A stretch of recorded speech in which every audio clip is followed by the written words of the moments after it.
स्वामी समर्थ दत्तात्रेयांचे तिसरे अवतार, भक्तांच्या श्रद्धेचा आणि आध्यात्मिक प्रेरणेचा केंद्रबिंदू. त्यांच्या जीवनकथेने भक्तगणांना सातत्याने प्रेरित केले आहे.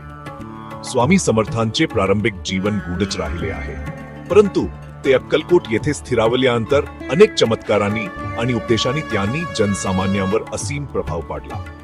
भिऊ नकोस, मी तुझ्या पाठीशी आहे, हा त्यांचा उपदेश आजही भक्तांच्या मनात कोरलेला आहे. स्वामी समर्थांनी प्रत्येकाला आधार दिला, त्यांचे आयुष्य आनंदी आणि समृद्ध करण्याचा प्रयत्न केला. त्यांच्या उपदेशांनी केवळ भक्तिभाव वाढवला नाही, तर समाजात नैतिक मूल्येही रुजवली. त्यांच्या शिकवणीत सेवा, प्रेम आणि सद्गुण यांचा सार आहे. आधुनिक तंत्रज्ञानाच्या युगात स्वामी समर्थांची शिकवण आजही महत्वाची आहे. त्यांच्या संदेशांचा उपयोग ध्यान, आत्मसाक्षात्कार आणि समाजसेवेसाठी कसा होतो याचे